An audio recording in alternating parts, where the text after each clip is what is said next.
தசரதன் கலைக்கோட்டு முனிவரை அழைத்து வர பெரும் ஆரவாரத்துடன் அங்க நாட்டை நோக்கிச் செல்கிறான். வணக்கம் நண்பர்களே. ராமாயண கடல் நமக்கு எத்தனை எத்தனை காட்சிகள், எத்தனை எத்தனை உணர்வுகள்.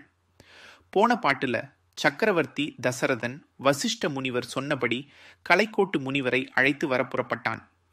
தேவர்கள் எல்லாம் வானத்திலிருந்து மலர் மாறி பொழிஞ்சு வாழ்த்தினாங்கன்னு பார்த்தோம். இப்போ மன்னன் புறப்படுறான். அந்த புறப்பாடு எப்படி இருந்தது? வெறும் பயணம் இல்லாது, ஒரு பேரரசனோட மகத்தான ஒரு புறப்பாடு. கம்பர் இதை எப்படி விவரிச்சிருக்கார் பாருங்க.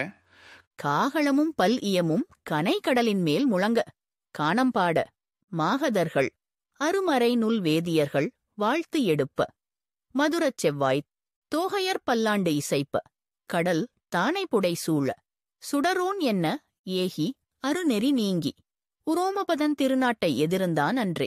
காகளமும் பல் இயமும் கனை கடலின் மேல் முழங்க. அரச புறப்பாடுன்னா சும்மாவா? காகளம்ங்கிறது எக்காலம், ஒரு வகை கொம்பு வாத்தியம். பல் இயமும் மத்த வாத்தியங்களும், இவை அத்தனையும் எப்படி முழங்குது? கனை கடலின் மேல் முழங்க, கடலே ஆரவாரம் செய்யுது, அதுக்கும் மேல இந்த வாத்தியங்கள் முழங்குதுன்னு கம்பர் சொல்றாரு. கடலோட ஓசையை விட மன்னன் புறப்படுறப்போ எழும் ஓசை பெருசுன்னா அந்த பயணத்துக்கு எவ்வளவு முக்கியத்துவம் கொடுத்திருக்காங்கன்னு பாருங்க.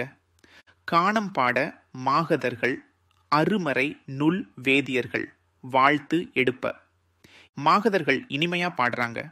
மாகதர்ங்கிறது அரசனை புகழ்ந்து பாடுற, அவனுடைய மெய்கீர்த்தியை சொல்ற பாடகர்கள். அது மட்டுமா? அருமறை நூல் வேதியர்கள் வாழ்த்து எடுப்ப. அரிய வேத நூல்களை நன்கு அறிந்த வேதியர்கள், அந்தணர்கள் வேத மந்திரங்களை சொல்லி மன்னனை வாழ்த்துறாங்க. இறைவனே இந்த பூமிக்கு வரப்போறான், அதுக்கான யாகத்துக்கு ஏற்பாடு பண்றான் மன்னன். அதனால தேவர்களே மலர் மாறி பொழிஞ்சாங்கன்னா இங்க வேத வல்லுநர்கள் வாழ்த்துவது எவ்வளவு பொருத்தம். மதுரச் செவ்வாய் தோகையர் பல்லாண்டு இசைப்ப, கடல் தானை புடை சூழ. அதுக்கு மேல மதுரச் செவ்வாய் தோகையர், இனிமையான பேச்சுடைய சிவந்த வாயழகிய மயில் போன்ற பெண்கள். தோகையர்னா பெண்கள். அவங்க என்ன பண்றாங்க? பல்லாண்டு இசைப்ப. பல்லாண்டு பல்லாண்டு பல கோடி 100,000 பல்லாண்டு. அரசனுக்கு பல்லாண்டு பாடி வாழ்த்துறாங்க. இந்த அத்தனை ஆரவாரத்துக்கும் நடுவுல கடல் தானை புடை சூழ.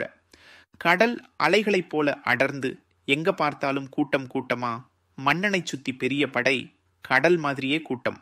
இப்படிப்பட்ட படைகள் எல்லாம் சூழ, சுடரோன் என்ன ஏகி அருநெறி நீங்கி, உரோமபதன் திருநாட்டை எதிர்ந்தான் அன்றே. இப்படிப்பட்ட கம்பீரமான புறப்பாட்டோட சுடரோன் என்ன ஏகி, சூரியன் எப்படி தடங்கள் இல்லாம வேகமா போறானோ, ஒளி பரப்பிக்கிட்டு போறானோ, அதே மாதிரி தசரதன் போறான். அருநெறி நீங்கி, போற பாதை கரடுமுரடா இருக்கலாம், கடினமான வழியா இருக்கலாம். ஆனா அதையெல்லாம் பொருட்படுத்தாம, எந்த தடங்களும் இல்லாம அதையெல்லாம் கடந்து உரோமபதன் திருநாட்டை எதிர்ந்தான் அன்றே.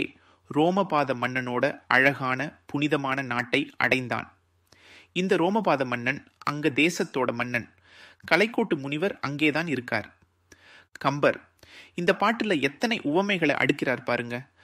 கடலோட ஓசை, கடலோட படை, சூரியன், இந்த மூணுமே கம்பீரத்துக்கு, வேகத்துக்கு, பறந்து விரிந்த தன்மைக்கு அடையாளங்கள். சக்கரவர்த்தி தசரதனுடைய பயணத்தை வெறும் பயணமா சொல்லாம ஒரு மாபெரும் நிகழ்வா, உலகமே வாழ்த்தி வழி அனுப்பும் ஒரு பேரரச பயணமா கம்பர் சித்தரிச்சிருக்காரு. இது கம்பனின் தனித்துவம். ஒரு நல்ல காரியத்துக்கு அப்புறப்படும் போது இப்படி எல்லோருடைய வாழ்த்துகளும் துணையும் கிடைப்பது எவ்வளவு பெரிய பலம். தசரதனுக்கு கிடைத்த இந்த ஆதரவு, இந்த மகத்தான புறப்பாடு அவன் செய்ய போகும் யாகத்தின் முக்கியத்துவத்தை நமக்கு உணர்த்துது. இப்படி ஒரு மன்னன், இப்படி ஒரு கவி, இதை எண்ணி பார்க்கும்போது மெய்சிலிருக்கிறது அல்லவா?